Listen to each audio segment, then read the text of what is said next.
यह कहानी त्रेता युग की है।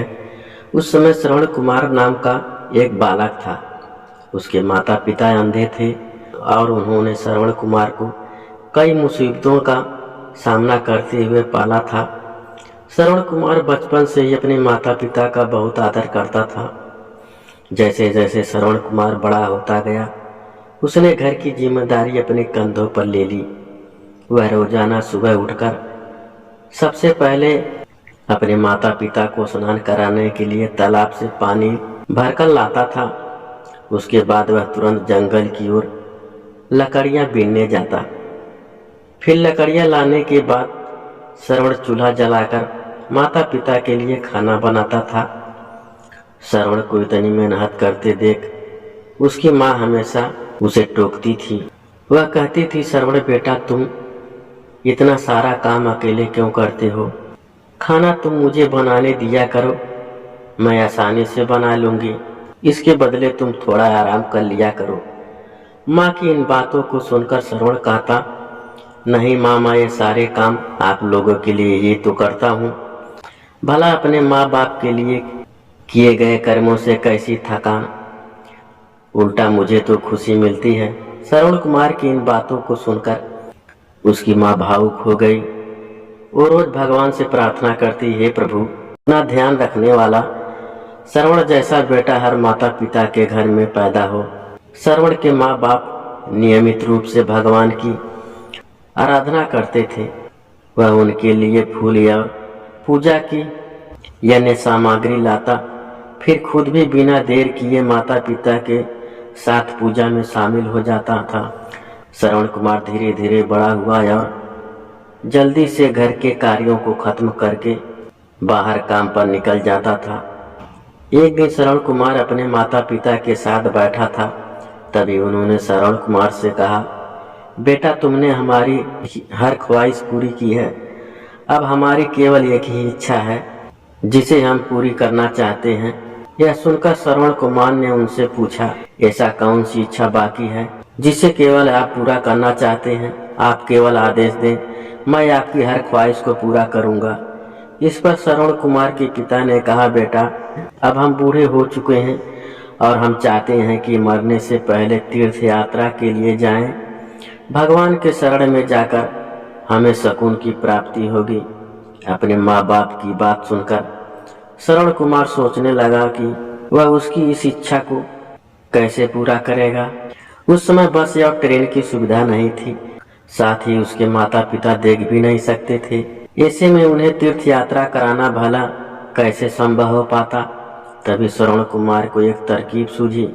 वह तुरंत बाहर गया और वहां से 2 बड़ी टोकरियां लेकर आया। उसने उन टोकरियों को एक मजबूत डंडे से मोटी रस्सी के सहारे लटकाकर एक बड़ा सा तराजू बना लिया। फिर श्रवण कुमार ने उन तराजू में अपने माँ बाप को बारी बारी से गोद में उठाकर बैठा दिया। उसके बाद तराजू को अपने कंधों पर लेकर उन्हें तीर्थ यात्रा पर लेकर चल पड़ा। वह लगातार कुछ दिनों तक वह अपने माता पिता को एक के बाद एक सभी पवित्र स्थलों पर घुमाने लगा।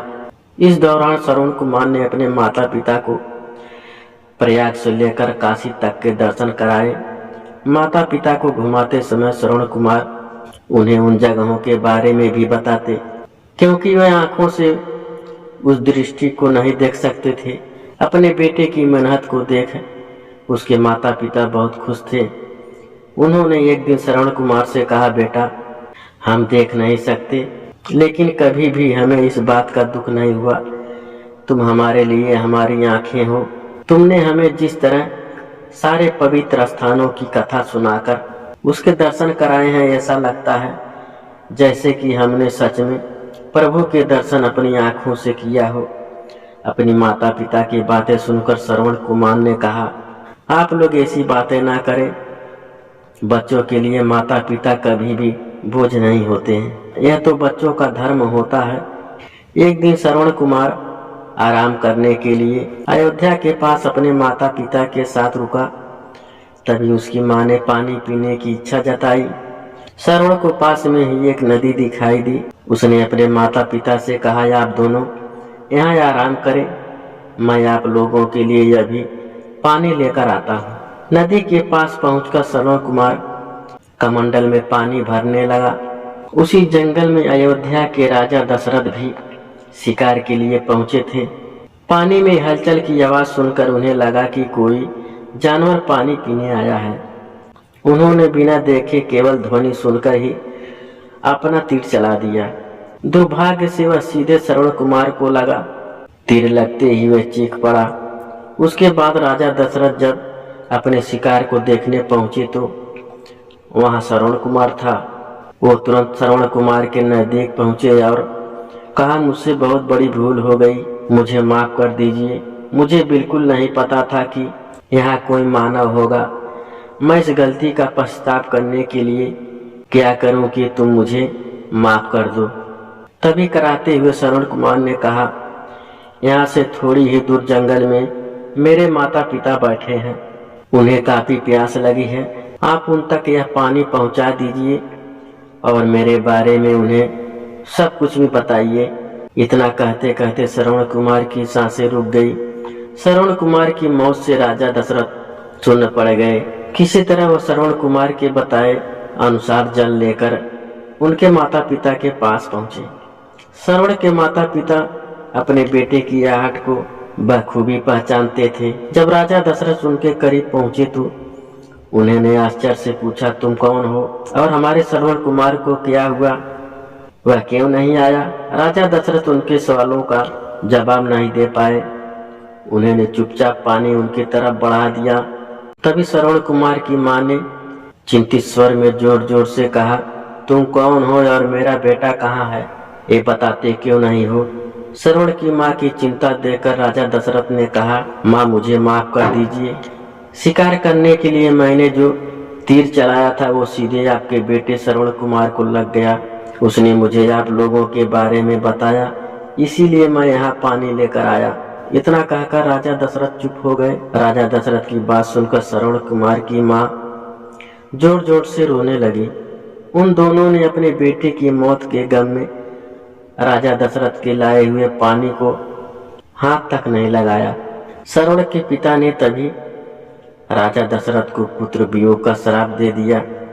कुछ ही देर बाद श्रवण के माता पिता ने अपने प्राण त्याग दिए। बताया जाता है कि श्रवण कुमार के पिता के श्राप के परिणाम स्वरूप ही राजा दशरथ को अपने पुत्र राम से दूर रहने पड़ा था। राजा दशरथ के इस श्राप को पूरा करने के लिए ही भगवान राम को 14 वर्षों का वनवास हुआ, जिसका माध्यम राजा दशरथ की पत्नी कैकेयी बनी। श्रवण के पिता की ही तरह राजा दशरथ भी अपने बेटे से दूरी को बर्दाश्त नहीं कर पाए और उन्होंने अपने प्राण त्याग दिए।